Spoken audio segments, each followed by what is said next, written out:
Video like जरूर कर लीजिए और ऐसे वीडियो लगातार फ्री में पाने के लिए चैनल को तुरंत सब्सक्राइब कर लीजिए और बेल आइकन को जरूर टैप कर लीजिए ताकि आगे भी सारे वीडियो आपको मिलते रहे। यूट्यूब में फॉलो करते हैं तो प्लीज ये वाला फ्री टेलीग्राम चैनल जरूर ज्वाइन कर लीजिएगा। सारे नोटिफिकेशन सारे अपडेट यहीं पे आते हैं, ध्यान रखिए। दोस्तों स्वागत है आप सभी का ऑनलाइन एग्जाम प्रिपरेशन पर which is the part of study for civil services.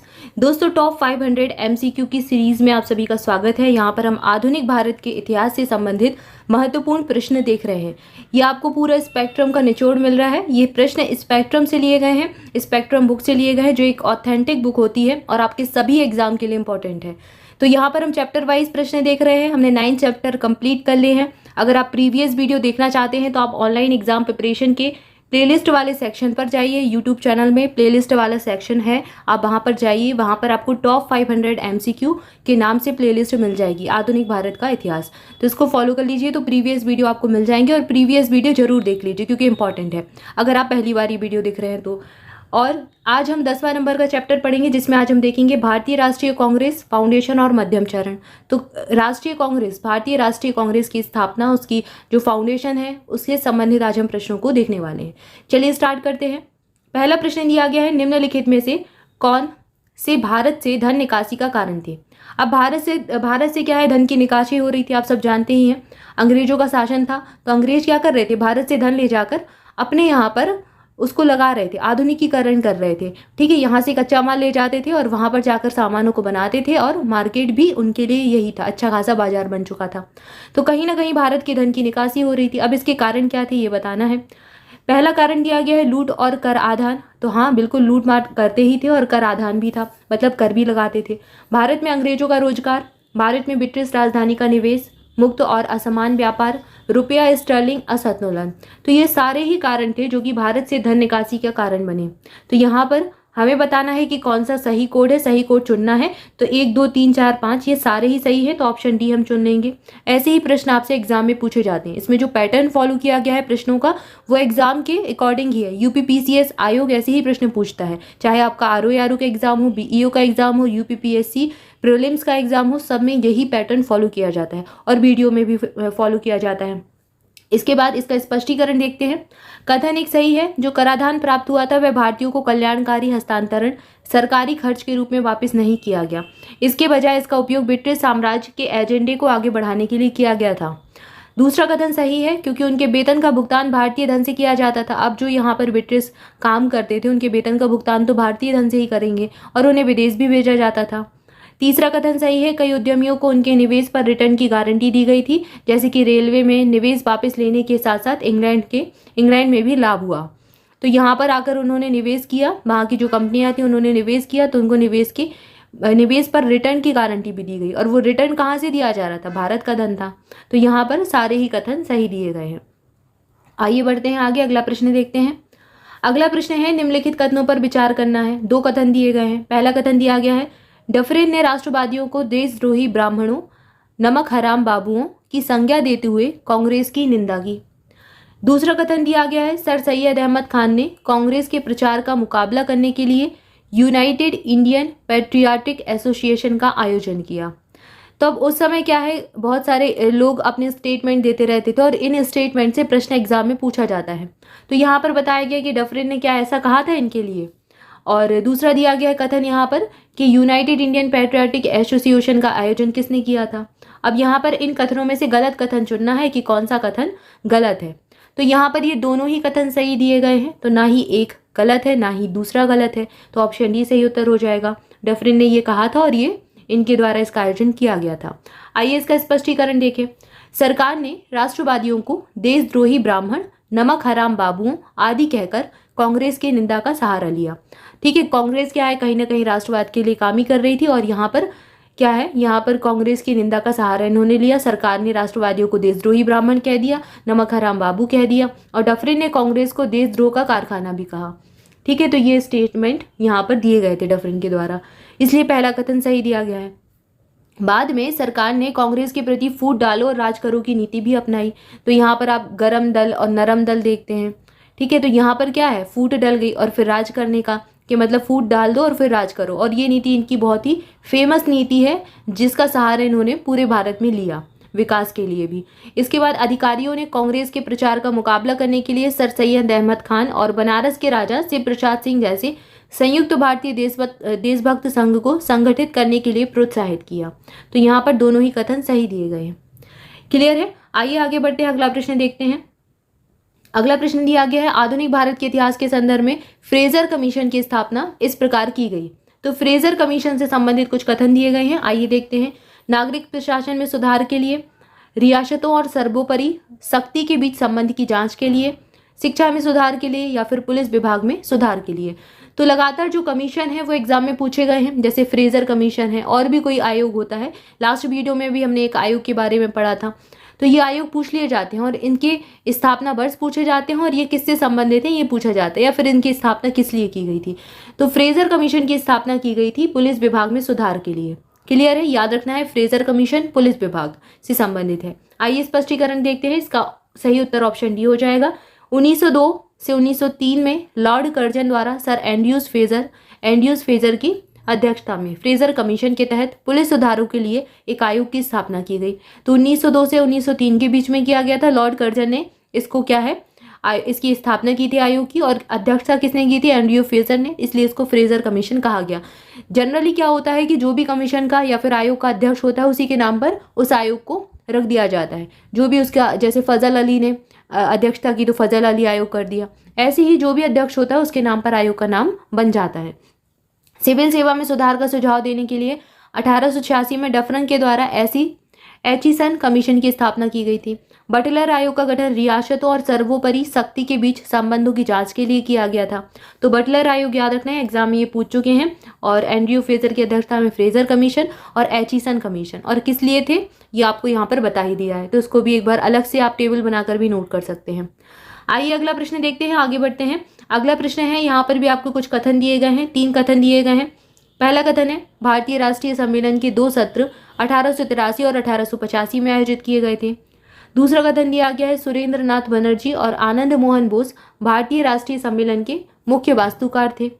तीसरा कथन दिया गया है, भारतीय राष्ट्रीय कांग्रेस का पहला अधिवेशन दिसंबर 1885 में बॉम्बे के गोकुलदास तेजपाल संस्कृत महाविद्यालय में आयोजित किया गया था। अब यहाँ पर बताना है कि इनमें से कौन सा कथन सही है। 3 यहाँ पर आपको कथन दिए गए हैं और कौन सा सही है ये बताना है। तो ये तीनों ही कथन यहाँ पर सही दिए गए हैं। ऑप्शन ए सही उत्तर हो जाएगा, 1, 2, 3। आइए स्पष्टीकरण देखते हैं।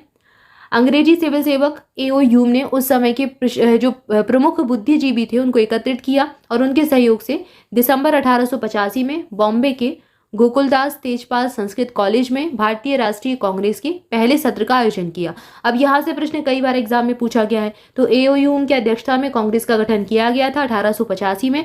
दिसंबर 1885 की डेट बिल्कुल रट लो। 1885 में स्थापना हुई थी, दिसंबर 1885 में पहला सत्र हुआ था। कहाँ पर हुआ था? बॉम्बे में हुआ था। बॉम्बे में भी कहाँ पर हुआ था? गोकुलदास तेजपाल संस्कृत कॉलेज में हुआ था। क्लियर है? तो यहाँ पर भारतीय राष्ट्रीय कांग्रेस की स्थापना की गई थी, इसलिए तीसरा कथन सही है। इसके प्रस्ताव के रूप में भारतीय राष्ट्रीय सम्मेलन के 2 सत्र 1883 और 85 में आयोजित किए गए थे, जिनमें भारत के सभी प्रमुख शहरों के प्रतिनिधि शामिल हुए थे। सुरेंद्र नाथ बनर्जी और आनंद मोहन बोस भारतीय राष्ट्रीय सम्मेलन के प्रमुख वास्तुकार थे, इसलिए पहला और दूसरा कथन भी सही दिया गया है। और ये तीनों ही कथन जो है ये इंपॉर्टेंट है, अलग अलग एग्जाम में भी पूछे जा सकते हैं, इसलिए इनको याद कर लेना है। आइए आगे बढ़ते हैं, अगला प्रश्न देखते हैं। अगला प्रश्न है, अपने प्रारंभिक चरण के दौरान निम्नलिखित में से क्या भारतीय राष्ट्रीय कांग्रेस का उद्देश्य नहीं था? भारतीय राष्ट्र का प्रचार और प्रसार करना, एक उपनिवेश विरोधी राष्ट्रवादी विचारधारा का विकास और प्रचार करें, लोगों का राजनीतिकरण करना और उन्हें शिक्षित करना, समाज के सामाजिक सुधारों को बढ़ावा देना। तो इनमें से क्या इनका उद्देश्य नहीं था ये बताना है। अब जब कोई भी संस्थान गठन किया जाता है, किसी भी संगठन का गठन किया जाता है, तो क्या होता है, उसका कोई उद्देश्य होता है, किसी ना किसी उद्देश्य से तो एक समूह बनता है, ठीक है, और फिर वो उस उद्देश्य को लेकर आगे बढ़ते हैं। तो ऐसे ही जब भारतीय राष्ट्रीय कांग्रेस का गठन हुआ तो इनके कुछ उद्देश्य थे, इनके उद्देश्य थे, जैसे कि राष्ट्रवाद का प्रचार करना है, उपनिवेश विरोधी राष्ट्रवादी विचारधारा का विकास करना है, लोगों को जागृत करना है, ठीक है। तो ये सारे इनके उद्देश्य थे, लेकिन इनमें से एक उद्देश्य नहीं था समाज में सामाजिक सुधारों को बढ़ावा देना, ये इनका उद्देश्य नहीं था, ठीक है। तो यहाँ पर ऑप्शन डी सही उत्तर हो जाएगा, क्योंकि यहाँ पर नहीं हमें चुनना है तो नहीं वाला हम सिलेक्ट कर लेंगे। अब इसके और उद्देश्य देख लेते हैं। प्रारंभिक चरण में जो स्टार्टिंग में भारतीय राष्ट्रीय कांग्रेस की स्थापना हुई थी, किस उद्देश्य के साथ हुई और इनके क्या उद्देश्य थे जिनको इन्हें अचीव करना था, आइए देखते हैं। इनका एक उद्देश्य था एक लोकतांत्रिक राष्ट्रवादी आंदोलन बनाना, लोगों का राजनीतिकरण करना और उन्हें शिक्षित करना, एक आंदोलन के लिए मुख्यालय स्थापित करना। राजनीतिकरण करना क्या है, जो बुद्धिजीवी थे उन्हें कहीं ना कहीं राजनीति से यहाँ जोड़ ही रहे थे, ठीक है ना। कांग्रेस का एक पूरा गठन हुआ, इनके अधिवेशन होते थे, अधिवेशन में कोई अध्यक्ष भी होता था, ठीक है। एक प्रकार से अपनी सरकार ही बना रहे थे, तो लोगों का राजनीतिकरण करने का ये काम कर रहे थे, उन्हें शिक्षित भी कर रहे थे। एक आंदोलन के लिए मुख्यालय स्थापित करना, देश के विभिन्न हिस्सों से राष्ट्रवादी राजनीतिक कार्यकर्ताओं के बीच मैत्रीपूर्ण संबंधों को बढ़ावा देना, एक उपनिवेशवाद विरोधी राष्ट्रवादी विचारधारा का विकास करना और प्रसार करना, ये इनका उद्देश्य था। एक आम आर्थिक और राजनीतिक कार्यक्रम पर लोगों को एकजुट करने की दृष्टि से सरकार के सामने लोकप्रिय मांगों को तैयार करना और पेश करना, ये इनका उद्देश्य था। इसके अलावा धर्म, जाति, प्रांत के बावजूद लोगों में राष्ट्रीय एकता की भावना का विकास करना और इसका समेकन करना, ये भी इनका उद्देश्य था। भारतीय राष्ट्रवाद का ध्यानपूर्वक प्रचार और पोषण करना, ये सब इनके उद्देश्य थे भारतीय राष्ट्रीय कांग्रेस के, ठीक है। तो ये चीज़ याद रखनी है इंडियन नेशनल कांग्रेस के, यानी कि INC से भी पूछा जाता है इंडियन नेशनल कांग्रेस, तो इनके उद्देश्यों को याद रखें कि किन उद्देश्यों के साथ इसका गठन किया गया था। आइए आगे बढ़ते हैं, अगला प्रश्न देखते हैं। अगला प्रश्न है, भारतीय राष्ट्रीय कांग्रेस के मध्यम चरण के संबंध में निम्नलिखित कथनों पर विचार कीजिए। पहला कथन दिया गया है, नरमपंथियों का मानना था कि अंग्रेज सिर्फ भारतीयों के लिए बनना चाहते थे, और नरमपंथियों का मानना था कि ब्रिटिशों को वास्तविक भारतीय परिस्थितियों की जानकारी नहीं थी। उपरोक्त के संदर्भ में इनमें से कौन सा कथन सही है?